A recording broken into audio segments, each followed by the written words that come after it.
Hi guys, so first of all, if you see me sweating in this video, it's because it's 1,000,000 degrees outside, it's the middle of summer, and of course to film a video I've had to close all of the windows, so I'm going to start cooking very shortly.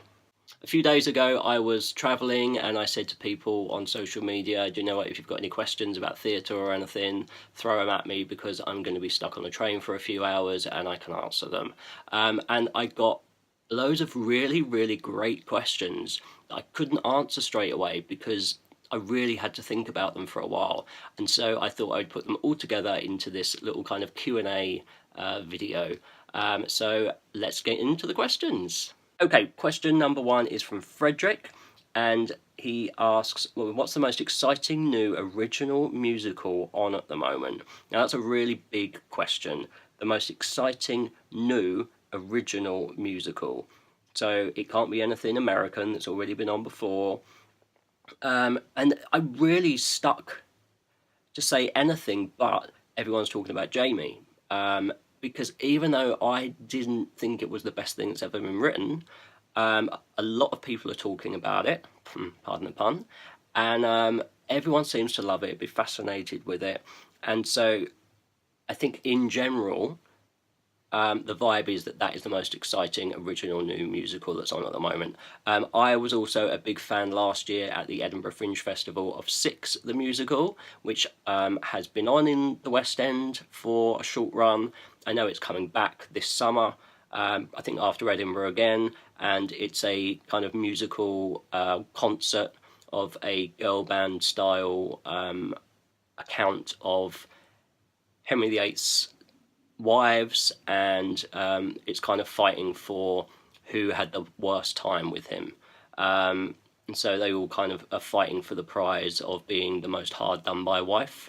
Okay, next question is from Lottie, who asks, if you could take one West End star on a date, who would it be and why?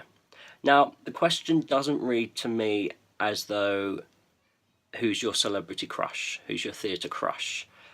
So I'm not going to answer it that way. I'm going to answer it as to who would I like to sit down and talk to on a date. And I've said it before with the best people I've ever interviewed. A guy called Leslie Jordan, who plays Beverly Leslie in Will and Grace. He did a stand-up show at the Leicester Square Theatre a few years ago now, and I interviewed him and he was absolutely fascinating. His life story was so interesting that I could have just sat there talking to him forever.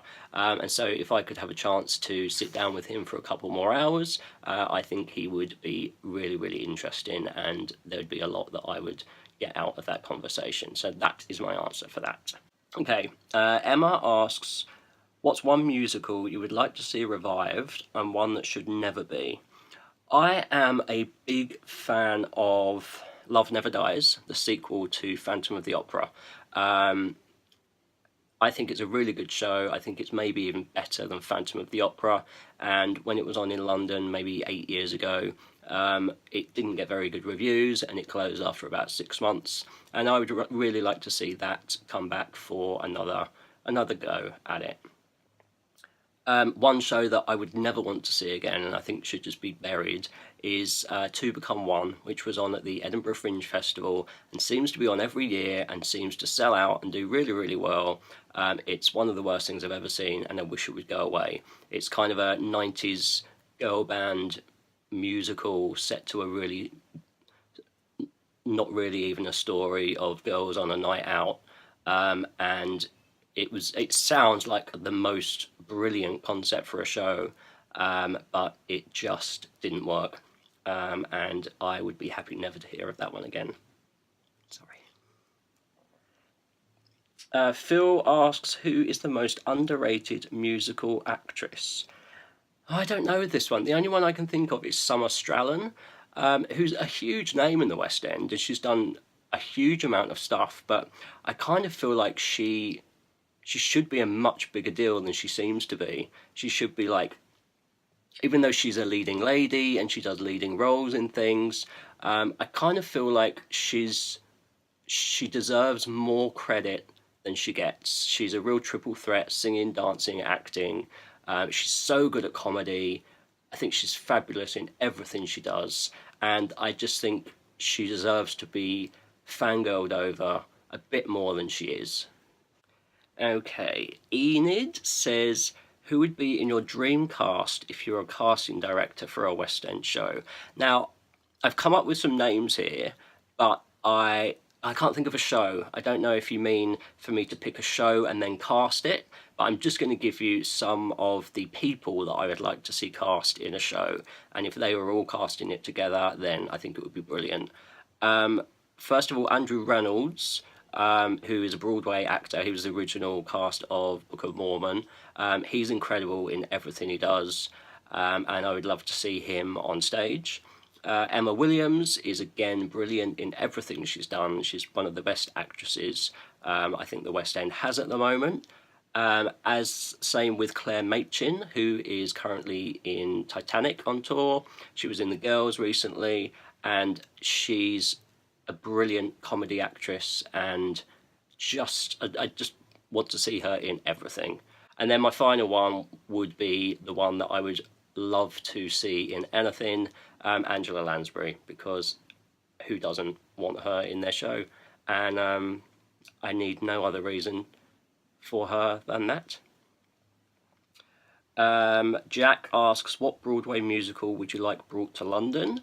I really want to see Mean Girls. I love the music. I've watched the bootleg recording online, which I know I shouldn't have, but it looks good, and I think it's going to be brilliant. There are rumours that it might be coming to the Savoy Theatre in early 2019, and I really hope it does. Also, SpongeBob SquarePants I really want to see come to London, but I don't think it will. I don't think SpongeBob SquarePants would be as interesting to a UK audience as it is to America, which is a shame because the music in it is great, but I think Mean Girls should come. William asks, what filmed live performance of a musical do you like? Now, I know I've already mentioned it once, but Love Never Dies was filmed in the Australian production of it, and the DVD is one of the most exquisitely filmed things I've ever seen. It's like a film. I can't believe that it was filmed on stage. That is one of the best live recordings I've ever seen. Also, the same more recently with Miss Saigon, and the version that was released on DVD, again, brilliantly filmed, and really a credit to the production with how much care was taken with capturing it on film. It's so easy to film a show badly and release it. Gypsy with Imelda Staunton I thought was filmed really badly. It was really no effort paid to it. I think if you're going to put millions and millions into putting a show on stage and then you're going to film it to release it on DVD and be in people's homes forever, it should have just as much thought and attention and money spent on the video production of it. And I think it's sad when it doesn't do that. Okay, Nicole says, if you could re-see any specific cast in any show, what would it be? Now, I didn't see the cast, but I would love to have seen the original Broadway cast of Wicked with Idina Menzel and Kristin Chenoweth, just because it's my favourite show, and I think that would have been a really good one to have seen. And that's it. That's all the questions I've got for now, and I am glad because I am going to start burning in a second with the sun. So I am going to go and drink my glass of wine. Thanks, Mum, for leaving it here. And if you've got any other questions about theatre or anything in general, please do comment below and let me know what they are, and if I've got a few, I might do another Q&A soon. Please do give this video a thumbs up if you've enjoyed it. Please make sure you subscribe to my channel. It costs you nothing, but it will make me really happy. Cheers, guys.